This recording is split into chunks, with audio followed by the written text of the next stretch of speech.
Ole Miss has finally found their big game coach.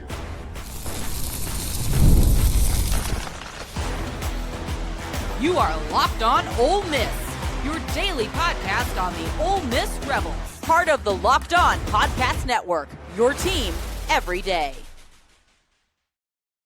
Welcome to the Locked On Ole Miss podcast, the most watched Ole Miss podcast out there. I'm your host, Stephen Willis, a 10-year veteran member of the national media with Yahoo Sports and a former Ole Miss staff member as well. So we're part of the Locked On Podcast Network, the number one sports podcast network in America. On today's show, we're going to talk about how Ole Miss has finally found the big game coach the program has been searching for with the win over the Georgia Bulldogs, and that could be a key in this run to a national championship, 2 wins away from a national title. We'll also discuss how success has fueled all the chatter and speculation surrounding Lane Kiffin, LSU, and the future direction of both programs and coaches and all of that stuff. We'll talk about that because make no mistake, with 2 more wins, the ripple effects across the SEC will be absolutely massive and the storylines unforgettable. All of this and more on today's Locked On Ole Miss podcast. Remember, we're free and available on all the podcast apps and on YouTube. And a special hello to our insiders and everydayers who make the show what it is, and that is your team every day. Today's episode is brought to you by Rougiette. If you've been thinking about taking the next step, now is the time. Head to rougiette.com/lockedoncollege to get 15% off your order for a limited time. Rougiette ready. Feel present, feel confident, feel ready. So it's been about 36 hours or so, maybe a little bit longer since the Sugar Bowl ended. And I am still on a high. I'm still on a high thinking about the way that all went down. And I'm starting to break down the different aspects of that game in my head for what exactly happened. And biggest win in Ole Miss program history, not even close. Ole Miss gets to the 3rd college football playoff game. They are like tied for 4th or something in playoff appearances. They'll have more appearances than LSU. They'll be on equal footing with LSU and maybe Texas. Could be Texas. I'm not sure about that. But we'll see exactly how that goes. Oklahoma's been to more games. They haven't won one yet. LSU is there, got the 2 wins with Ed Orgeron in 2019, and then there's Alabama and Georgia, who seems to win those pretty consistently. So, but Ole Miss is in a very, very good spot by beating the Georgia Bulldogs. And I saw a game, and it was probably one of the better football games that I have seen in my life. And it's not just because Ole Miss won the game. It was just a really good football game. And Ole Miss made the final plays. They kicked the field goal at the end of the game and won it. You had a jubilation, you had elation, all of that stuff going into the post-game show. You had the realization setting in of what actually happened. You have Pete Golding with 2 college football playoff wins, which I think is tied for 4th in the SEC all time in playoff wins. And you're just happy to think about what went on. It was a perfect evening for the long Ole Miss fans who saw the rise from the very beginning to now. Like I said, my first game was Steve Sloan's last, and they lost to Mississippi State. My latest game was a win in the college football playoff quarterfinals in the Sugar Bowl against the Georgia Bulldogs to advance to the Fiesta Bowl. What a ride this has been. And the one thing that came out of that game is that Ole Miss has finally found their big game coach. And listen, that was not a perfectly coached game. There were some issues in the second quarter. I put a tweet out on X that if Ole Miss lost to Georgia, it would have been because of a 5-minute period to where they allowed Georgia to score a touchdown and a strip fumble for a touchdown. And then they had clock problems at the end. There was a 5-10 minute period. It just didn't look good. But when you look at it and sit back and think about it, if Lane Kiffin was coaching against the Georgia Bulldogs, Ole Miss doesn't win that game. He 100% loses to Georgia. It's not even a question. Listen, Ole Miss made a 55 and a 56-yard field goal in the first quarter. There's no way that Lane would have kicked those. And he would have went for it, and he would have likely failed. They were probably somewhere around 20 to 30% success rate, especially on long yardage on fourth down against Georgia. Instead, Ole Miss made 2 field goals. So the difference in that game is instead of it being 21-12 at halftime, a manageable 9-point deficit, it could have been 21-6. And the game is essentially over. There is no margin for error whenever you put the game all coming down to one play. Pete Golding didn't do that. He took the points when it was available. He realized how important they would be in this football game, and Ole Miss was 20-12 at halftime, and they completely took over the second half, other than that quick run at the end by the Georgia Bulldogs that made it a game. And then you look at some other decisions that happened. I get that he went for it on fourth down, down 21-12. They were trying to spark something, trying to make it happen. Ole Miss didn't get it, but they only gave up a field goal after that. I think it went from 21-19 to 24-19 or something like that. And Ole Miss only giving up a field goal there, that led to the greatest drive I have ever seen in my Ole Miss fandom. I have never seen this happen before. The closest to it was Jevin Sneed in 2008. But Trinidad Chambliss fully channeled Archie Manning, running around, getting first downs, making unbelievable plays, led Ole Miss down the field, scored a touchdown to take the lead, 27-24, after the 2-point conversion. The next drive, it was 3 and out, and then Georgia brought the punt team on and ran them off, and they started doing weird stuff, and it's like, what is going on? The noise in the dome obviously affected what was going on. The left tackle did not move and went inside. The ball got snapped. Santarin Perkins had a free run at the quarterback, got a sack, strip. Ole Miss scored a couple of plays later. They were up 34-24 in the game. Although it wasn't over, at that point, there was full belief by everybody watching the game, whether you were in the building, on the field, whatever there, that Ole Miss was going to potentially win this game. They were in position. They had come all the way back, and momentum was clearly on their side. And at that point, the crowd wasn't going to let them fall behind. It was a big game coach that pushed all the right buttons. He made the correct decisions at the correct time. Whenever Georgia at the end of the game was making their run to come back, Ole Miss could have lost the game in those seconds. But the defense forced a field goal to make it 34-34. And Pete, in his infinite wisdom, used timeouts inside of the 10-yard line so he would have about a minute of time left to go to try to get a touchdown or whatever was going to be needed. There were 2 plays at the end where there was a tackle for loss, where basically the whole Ole Miss defensive line broke through and attacked the running back for a 2 or 3 yard loss. And then there was just nobody open. Wyatt Williams made a really good play to a tight end. And at that point, they kick a field goal. It's a tie game, and it's game on. You have to go about 40 yards, if that, with a minute left on the clock. You might not have any timeouts, but it doesn't matter because you're used to going fast. Ole Miss goes down the play. They don't have clock issues like they did at the end of the first half. They threw the ball out of bounds, made the field goal. It got a little bit weird at the end of the game, but Pete won that game. His head coaching decisions were pretty much on point. You can't get mad at somebody for a player going left instead of right. It was instinct that took over there. You're talking about the clock issue at the end. You know, the 2-point conversion, I did not agree with. I never agree with chasing points in the first half. Whenever you do that, it never turns out well. But Pete, in the second half, he got his 2-point conversion to kind of counteract that and just kind of went on about his business. And eventually, Kirby Smart blinked.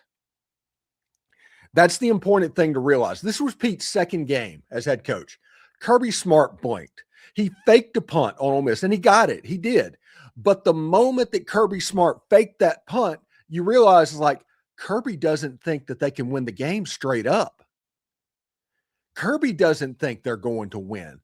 Kirby's trying to steal a possession to hope that he can win. And then later in the game, when they tried that fourth down, it reminded me of that go for it on fourth down when a field goal would have tied the game against Alabama and Athens earlier in the season. Kirby blinked. Pete made Kirby blink. Ole Miss finally has a big game coach. Pete Golding, 1-0 against Georgia. Lane Kiffin lost to Georgia this year. That is the one-to-one comparison of what's going on. Lane Kiffin in the games that are both coaches have coached against this year, one win against Tulane where the game looked remarkably similar, and then you have the Georgia Bulldogs that Lane lost to and Pete Golding won against. The big game coach that Ole Miss fans have been waiting for is finally here in Oxford, Mississippi, and honestly, I could not be much more happy than that. You know, much to the chagrin of the entire SEC, Ole Miss is the last team standing in the college football playoff, even though the league and Lane Kiffin and LSU, everybody's trying to tear apart what they're doing. Ole Miss is sitting alone at the top. Every other team is in basketball season right now. Only Ole Miss is still playing football, and we will talk about all of that next.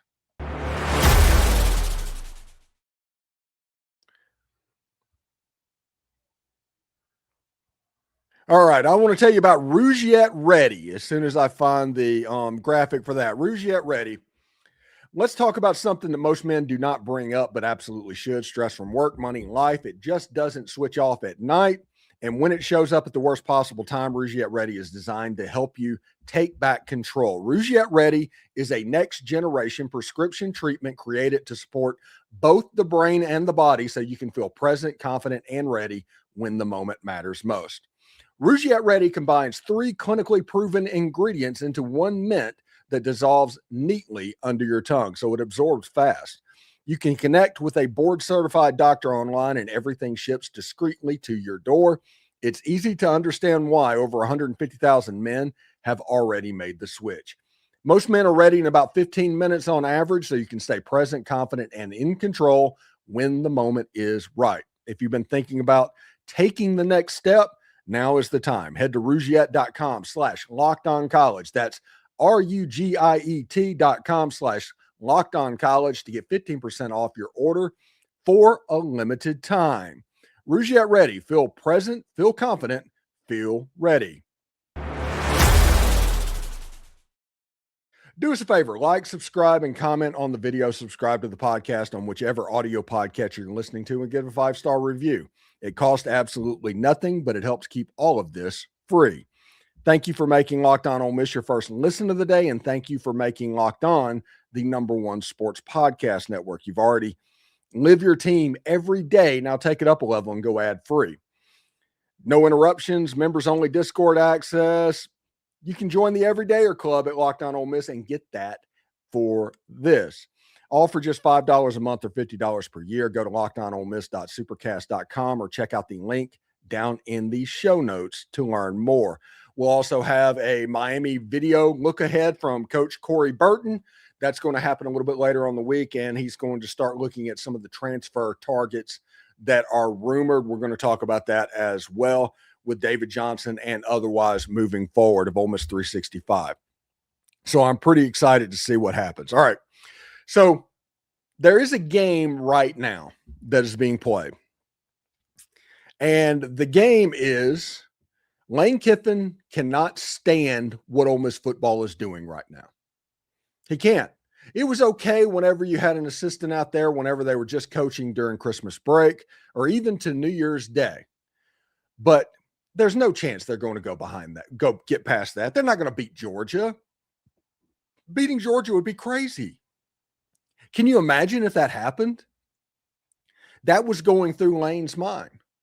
Lane's like, they're going to fall apart without me, because whenever you're dealing with a narcissist, yes, everything is going to fall apart without you, and everything's going to be built up around you in your mind where that will happen. Here's the problem that Lane Kiffin happened. A, he believed too much of his own press clippings. We always talk about players going back and forth, the offensive genius, all of that. Lane's a really good football coach, and Ole Miss has won like 53 games in 5 years. He's a good coach, but he's not the only lone reason that happened. Walker Jones and the Grove Collective helped get those guys, the boosters getting together to pull the rope in the same direction. I have mentioned on this show, this change is going to be synonymous of when Nick Saban left LSU and LSU hired Les Miles. Now, the machine didn't stop working. The players kept going. Everything looked normal. Everybody talks about LSU like it's a turnkey operation right now. And before Nick Saban, there were 9 out of 13 years with a losing record. So I compare the last 6 years with those Nick Saban years at LSU. The machine's built. The apparatus for getting the players, the player personnel department is built. You don't want to reinvent the wheel, and it's for dang sure Pete Golding's not somebody that would do that. So when you look at what's going on, the machine is built. And that's important because we talked about how butthurt Lane Kiffin is over all of this because he isn't the sole reason for Ole Miss's success, and everybody can see that. He's not the sole reason for Charlie Weis's success, and everybody can see that. When that happens, what's the next step? Because listen, the worst thing that can possibly happen for Lane Kiffin is for Ole Miss to win a national title. That is literally a deathbed, last words level regret that would be created in that moment. Okay. He's at 85 years, 90 years, thinking about the last thing he's going to think about is Ole Miss lifting that trophy in Miami. He doesn't want that to happen. So the rumors started coming out yesterday that who is coming back. Now, the only thing guaranteed is Charlie Weis Jr. And let me tell you what I think happened here. And the reason Charlie Weis Jr. is a guarantee. It's not even a doubt that he's going to be back. He is going to be back. Charlie Weis Jr. faced the ultimatum whenever Lane Kiffin said, the plane's leaving at 4 o'clock. If you're not on it, you're not going to work for LSU. You have to make your decision in the next 2 hours or whatever it is, something like that. And Pete Golding was going around trying to keep the staff together so you could get ready for this playoff run, which, by the way, Pete did a fantastic job on that as well. So it's not just a big game coach. He's also handling the off the field stuff pretty well as well. So Charlie Weis Jr. got on the plane. Everybody saw that. Everybody booed him, all of that stuff, you know, the one-fingered salute. Went to LSU, came back, and all of a sudden the rumors started coming out that Charlie Weis Jr. wanted to stay at Ole Miss maybe. Charlie Weis Jr. might be the offensive coordinator for Pete Golding for Ole Miss. And all of a sudden LSU started panicking. They bumped his pay up like $500,000 or something like that. But I think personally what happened there, it wasn't about the $500,000. It was about the freedom for him to finish out with Ole Miss and to remove the control that LSU has over that decision-making. That is my opinion on that. That's the reason when all of this came out, it was just a given that Charlie Weis Jr. was going to come back. Now, it looks like Kevin Smith, the running back coach, is going to go to LSU and be down there full time. So I think it would be hilarious if Frank Wilson got a ring, but, you know, it is what it is. The other coaches are trying to get back to Oxford, according to Matt Moscona, and I think it was Chase Parham of Rebels 24/7 or something like that. They're trying to get back. I don't know how that's going to play out, but the one takeaway that you can have is that Lane's pretty butthurt about Ole Miss beating Georgia. And he should be, because he would have 100% lost that game. Now, the SEC, the rest of them, there's a dichotomy, okay, that you have to get by, essentially. First of all, Ole Miss is the last team standing in the college football playoff for the SEC, which is normally the most hated league in the entire country as far as people outside of the SEC. They're rooting for Ole Miss as well as everybody else rooting for Ole Miss. There's exactly one state right now that's not rooting for Ole Miss, and that is Louisiana. And there's still a bunch of people inside of that state that is rooting for Ole Miss. You have a big game against the Miami Hurricanes coming up on Thursday. And we've set it up to where this is the traditional Monday show that's going to air Sunday morning, and we'll have a crossover with Alex Dono of Locked On Hurricanes. And we're going to go and try and make this as normal of a week as possible. But the game's on Thursday night against the Miami Hurricanes, and they are a physical, good team. And at the walkthrough that Ole Miss had yesterday, everybody participated. So as physical as that Georgia game was, there's still full participation. There's still a lot of want to in that locker room when it comes to keep playing.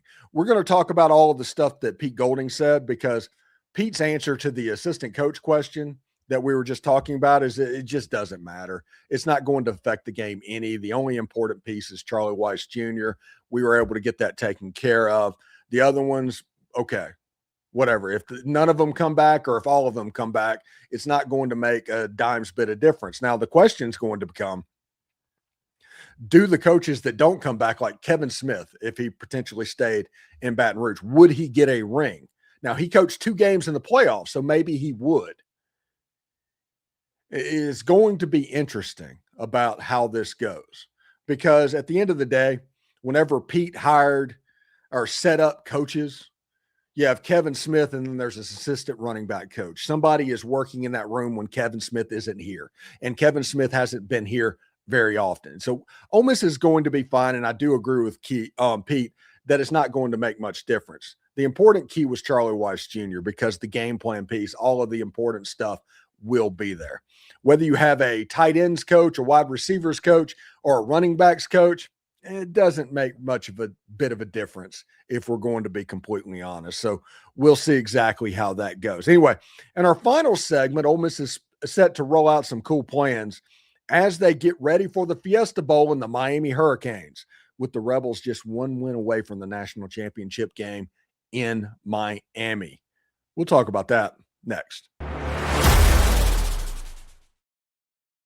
You know, Fridays already feel different during basketball season, and FanDuel is making them even better. Every Friday night before the games tip off, FanDuel gives fans new ways to kick off the weekend with the NBA Happy Hour. NBA Happy Hour is your official pregame, a limited time window where special offers drop right inside the FanDuel app before the action starts. Fridays from 6 to 7:30 Eastern have become appointment viewing with NBA Happy Hour. Opening the FanDuel app during happy hour always brings something new, boost bonuses, and surprise. It's easy to check out weekly specials before tip-off to make a move before the window closes. The timing is absolutely perfect. It's right before the games, right before the weekend begins. It adds extra energy to Friday night basketball without overthinking it. So before tip-off, check out the FanDuel app and see what's dropping during the NBA Happy Hour every Friday from 6 to 7:30 Eastern. It's a little basketball, a little action, and a whole lot of Friday energy. That's NBA Happy Hour only on FanDuel, the official sportsbook partner of the NBA. You know, one thing's pretty neat, I think, with the game being in Glendale, Arizona. I think I called it Tempe after the game. That's where the Fiesta Bowl used to be. Now it's in Glendale, where the Cardinals play. It's another game inside of a dome, but it'll be a game on a natural surface, if that makes sense. So it will be an indoor game, will be on a natural surface. It is interesting to see, because I think it's about $1,000 per ticket to go from Memphis over to Phoenix, Arizona, in a direct flight or something like that. Southwest Airlines, by the way, is launching a direct flight to Phoenix from Jackson International Airport. So that's something you need to check out as well. Those flight options that weren't there 2 days ago might be there now. So check those out as well. But Ole Miss is organizing a watch party, and we always do watch parties. I was at the first playoff game watch party at the Tampa Bay Rebel Club, considering going back for the Fiesta Bowl as well. But honestly, if we're going to be real about it, me and my wife have not watched either of the 2 playoff games together. Kind of want to watch a playoff game with my wife, because if Ole Miss makes a national title game, I'm catching the bullet train down to Miami, and I'm going to be watching that potentially. So we'll see exactly how that goes over the next couple minutes. But the pavilion having a watch party in there, which is sure to be a completely raucous environment. The 18th, I think the students will be back at that point, if I'm not mistaken, and you open it up and you let it go, and it turns into a giant party. Whether the Steak and Shake or whoever is in the pavilion, you can just enjoy that. And I'm sure the library will be bumping, and Funkies will be bumping, And, places like the Beef O'Brady's in Tampa, Florida is going to be bumping. There's going to be watch parties absolutely everywhere. I think this game is going to be the most watched game by Ole Miss fans. Okay, this is a metric that can't be really looked at, but I think this is going to be the most watched game by Ole Miss fans of all time.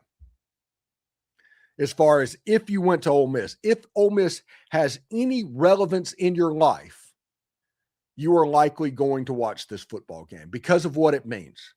It is the penultimate football game. Because if you win this game against the Miami Hurricanes, which is going to be a tough game, we are going to break down Miami a little bit later on in the week, just a little bit of an early start right now. We are going to talk about it. Those ends, those guys are salty. That defense is really good. Ole Miss is going to have be on their P's and Q's in that game because that defensive line, physical and a game record. Mario Cristobal's team, very good. But watch parties all over the place will be very important. Now, the color of the game, if you are planning on attending in Glendale, Arizona, the Fiesta Bowl will be red.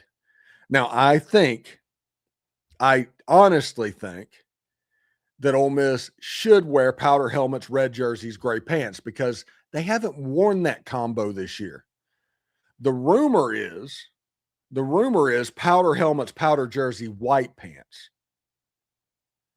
And I guess that's just the way it would look on TV moving forward, but that is the rumor. Like I said, I want powder red, gray, powder white. It looks like is what's going to be selected. So we'll see how that looks. I'm pretty fired up for what could happen.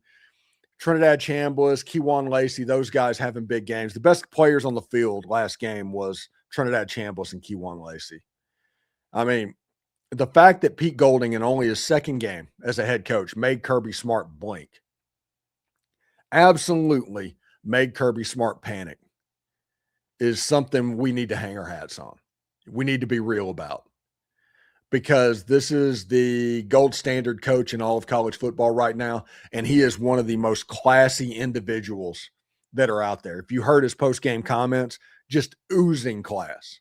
He's a really great head coach, and he sounds like a really great person, if we're going to be honest. And Gunnar Stockton, by the way, all my respect. You got absolutely destroyed over the course of the whole night, and you kept getting up and making play after play after play. Nothing but respect for Gunnar. For all the other Georgia fans that had opinions about this game moving forward, I hope you're enjoying the transfer portal and watching Ole Miss on Thursday night. That should be a whole lot of fun. Anyway, thanks for tuning in to Locked On Ole Miss. We will continue to talk Ole Miss versus Miami all week. So make sure you subscribe and follow the show so you can get all the latest episodes. We're on all the social channels, so check that out as well. And did Locked On Ole Miss make your Spotify Wrapped? Prove it on social media, and you can secure a free month of our brand new Everydayer Club.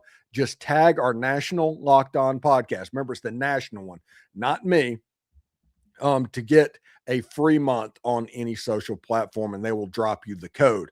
Be one of the first to join the Everydayer Club to get your favorite show ad-free and exclusive access to a members-only Discord channel. For all of those on YouTube, we're going to send you to the first ever 24/7 national Locked On podcast channel. And on audio, make sure you check out a second listen, either Locked On SEC or Locked On College Football. That'll be awesome. Hotty toddy, everybody. Ole Miss had the biggest win in program history just a couple of days ago, and now they get to try to do it again. Hotty toddy, everybody.